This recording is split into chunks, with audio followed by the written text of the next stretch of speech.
What a month November was. Can you guess how many times I saw koalas? I'll let you know at the end, so make sure you're watching right through. Welcome to Koala Gardens. I would like to acknowledge and pay respect to the Widjabul Waiable people of the Bundjalung Nation, which is where I live, work and play.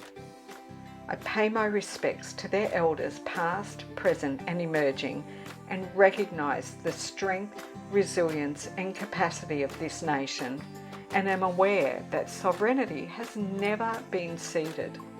This always was and always will be Aboriginal land. Koala Gardens is a wildlife sanctuary on private land.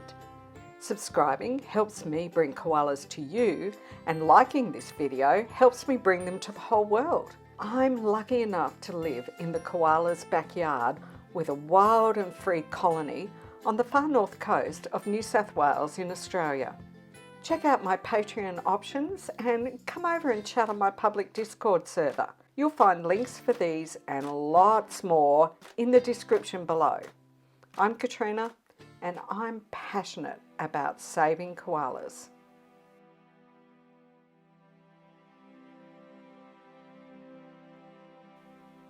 As the sun rises on a beautiful November morning, we're ready to jump into it. I'm going to go through in alphabetical order, which is the way I like to do it. It makes it easier for me to organise, and that means we get to start with the one visit we had from Ash for the month. It's just amazing how every month, usually sometime in the first few days of the month, Ash drops in just the once, looking bigger and better every time, and he's quite often in this particular tree, which is one of the tallest trees on the property.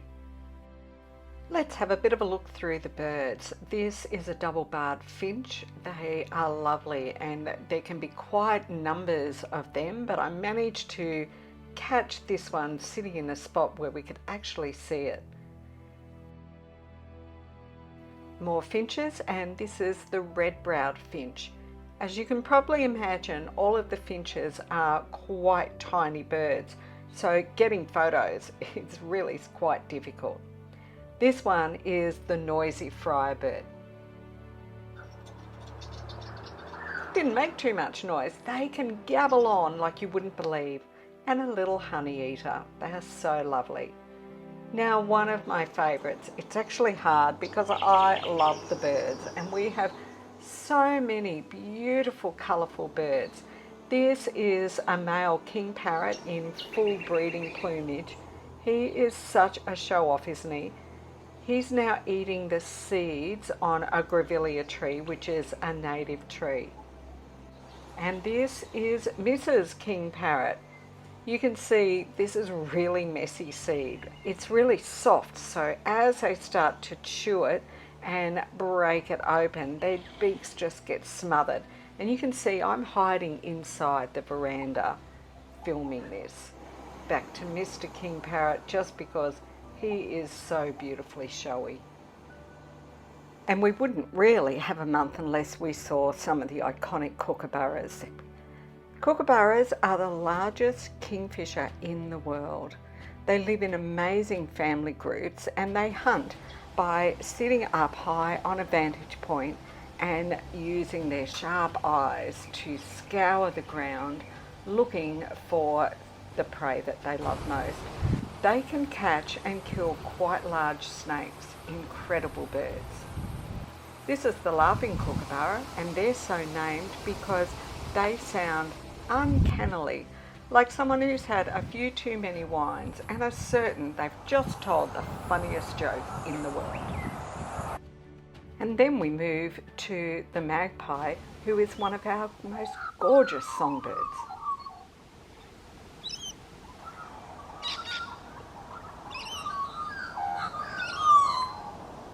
Our magpies are black and white. I know in some countries they have blue on their wings, and you can see this one having a good preen at the very top of forest red gum, and look at all those tiny, tiny gum nuts forming. Here we have a pair of brown cuckoo doves hard to see them. I can just get in a bit closer so you can see the beautiful eye on this one. And our noisy rainbow lorikeets.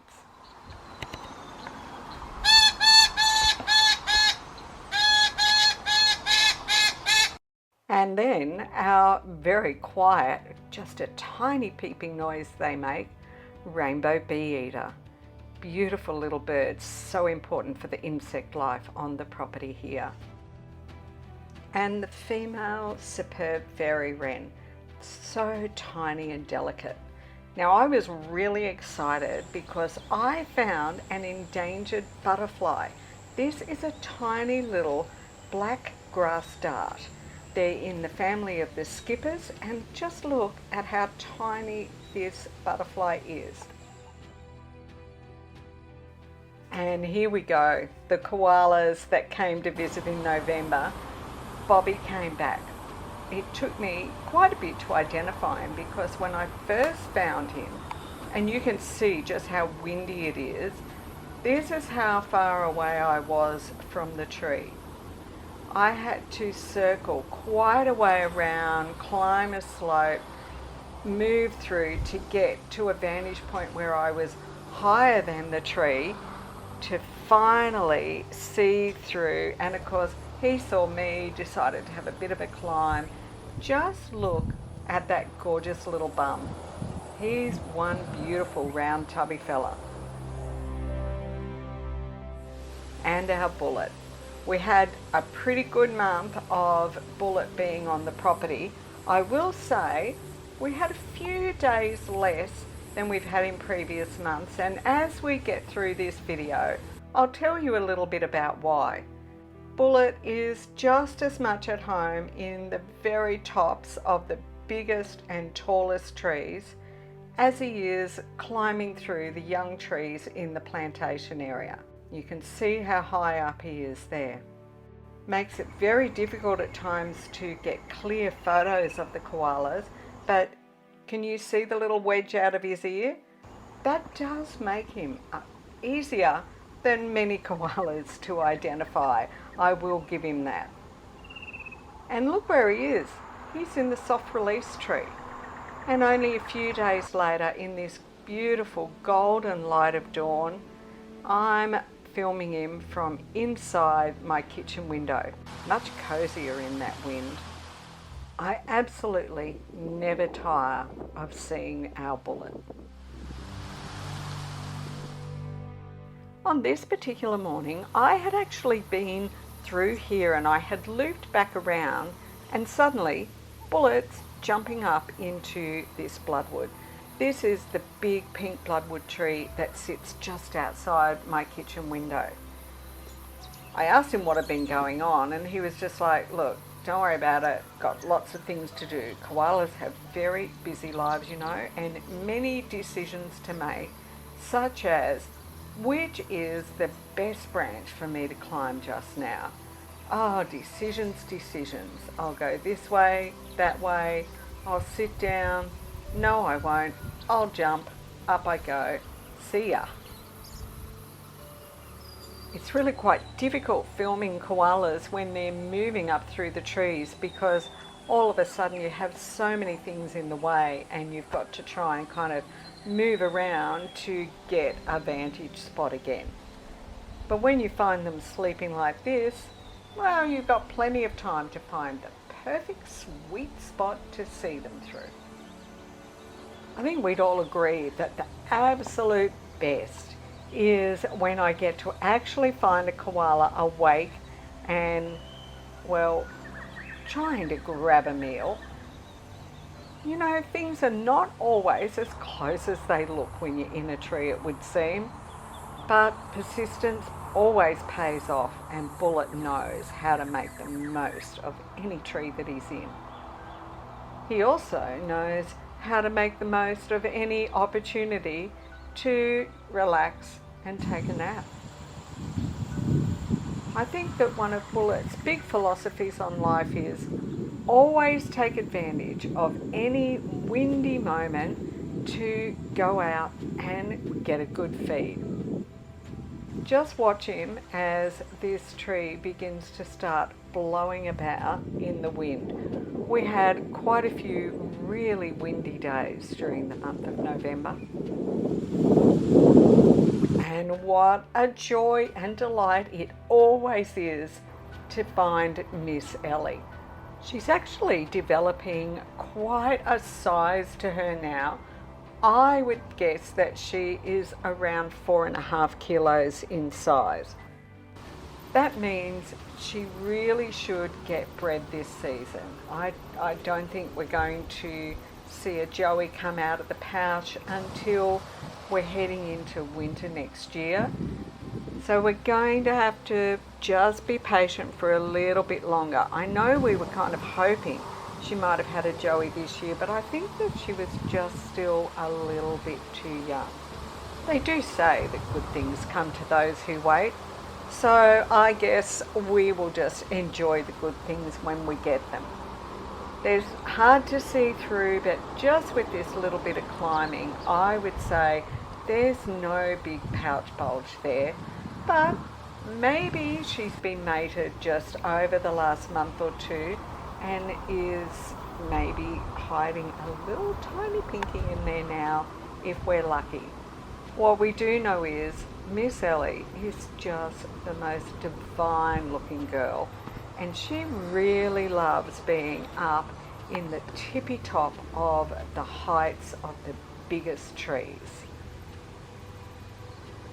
In true koala style, she's perfectly comfortable and at home up there in the heights, looking down over the land that she loves as her home.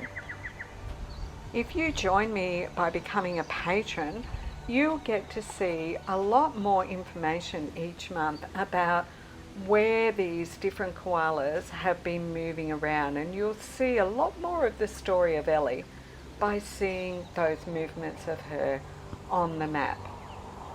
Would you take a moment and hit the like button, because it really helps get my videos out there.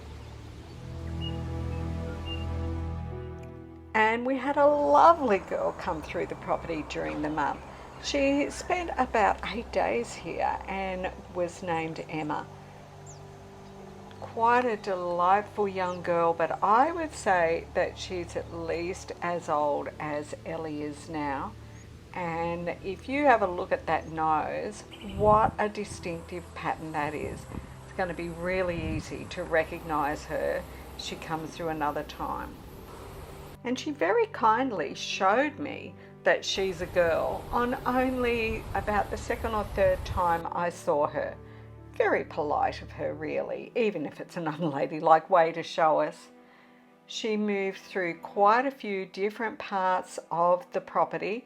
You can see her there in one of the trees just outside the kindy, and she was very relaxed, sleeping deeply in the beautiful trees here at Koala Gardens, and hopefully she'll come back. We just don't ever know. Look at that. I could see her from my kitchen window. I think everyone agrees I have got the best kitchen window in the world. I never lose sight of how lucky I am and how pleased I am to get to share all of this with you. Now we'll take a little quick koala break and look at some garden stuff. Ladybird on the milkweed, one of my beautiful orchids, the dancing lady, plumbago flowers, they line the driveway. One of the many roses in my garden, really rather lovely. And at this time of the year, the agapanthus are all bursting out into flower. I've got 2 different blue agapanthus, and I've also got the white agapanthus. So they're making quite a beautiful show at the moment. And oops, that was Discord popping off. More roses in the garden. This is a really pretty one with the most beautiful perfume. And I love my iceberg, which actually doesn't have much of a perfume. I've got a white hydrangea that is flowering quite beautifully with all of the rain we've been having. And this is a striped marsh frog. isn't he gorgeous? Now, I came along the other day and look at this goanna, absolutely gorgeous lace monitor. He was much more scared of me than I would ever be of him, and up into this flooded gum he went. He's only a young fella, would have been around a metre long, but they can also become much bulkier. Don't worry yourself, they are not known to eat koalas. They're quite omnivorous, but they tend to eat quite small animals, even when they grow to be quite big. One tip for anyone in Australia is don't ever feed them, because then they become way less shy and begin to see you as being the person who should do their hunting for them. And now, here we go, so exciting, is Hugo came back in November, and I was so excited. This is the first day I saw him, and I wasn't even certain it was him on this particular day because I couldn't get a clear view. But the next day, oh yes, that is our boy. The size of that head, that big round shape. And what's really interesting is he moved right around for days and days through all of his typical area. And funnily enough, while he's been back and moving through his area, Bullet disappeared. Do you think Bullet might have known Hugo could smell him in his territory and thought, I might just go lay a little bit low somewhere else and let the big boy do his thing without seeing me? My only thing with him is, why won't he tell me where he's been and what he's been up to? And the beautiful Miss Luna. Here she is in one of the swamp mahogany trees in the plantation area. She really, really likes these swamp mahoganies. With all the rain that we've had during November, things are looking particularly green and lush and gorgeous. And if we now just pan across a little bit to the left, then you'll see that not too far away, here's the pink bloodwood outside my kitchen window, and there's Bullet asleep in the tree. So quite often there's koalas quite near to each other, particularly Bullet and Luna. Again, here's Bullet, he's in a different bloodwood tree, and behind it, up high in the top of a forest red gum, Miss Luna. As you might know, the plantation area is really where we cut leaf to feed to the koalas in care, but Luna has taken on the job of doing quality control checking there, and here she is just outside the kindy in one of the trees. She particularly likes making sure every swamp mahogany meets the important criteria, but she's just as home up in the top of the big forest red gums. You see that jump? Really hard to see sometimes when they're up in the top of these huge trees, but Miss Luna is a beautiful, strong koala who knows exactly what she's doing and where she wants to go. And in true koala style, she just keeps those flies away by flicking her ears. Those ears on a koala are so highly mobile.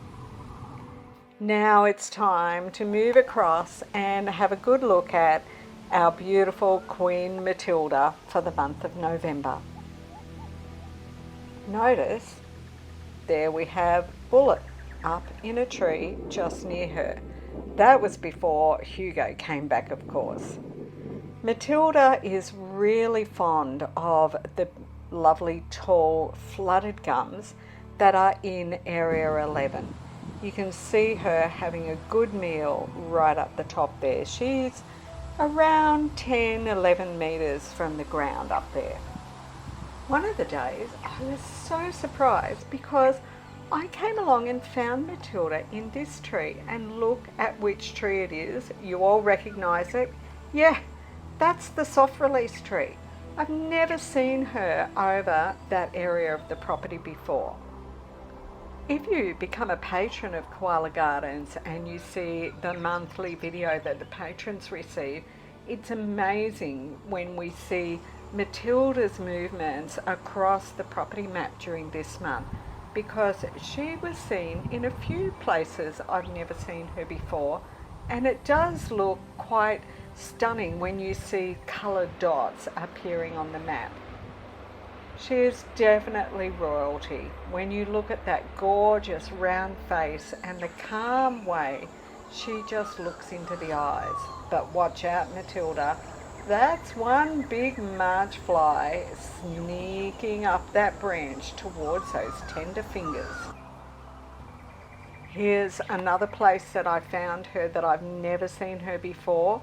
She is in one of Miss' favourite old Angophora trees. It was so exciting because I rarely see a koala in here since Mist passed. And if you look at the trunk, the Angophoras have quite different bark to any of the other trees. Miss Matilda, look at her scrunched into that sleeping position with her legs crossed, and looks like the biting flies have found her. I can tell you with how wet it's been, the biting insects are out there in droves. No wonder I've got such abundant bird life. Yeah, just sit up and make yourself comfy, love. That's the way. And our queen is the queen of reaching around and scratching her back with her foot. She always has perfect balance and is just at home sitting on a small branch in the top of a tree as wedged into a large branch. And another unexpected visitor for the month, Nina, came back.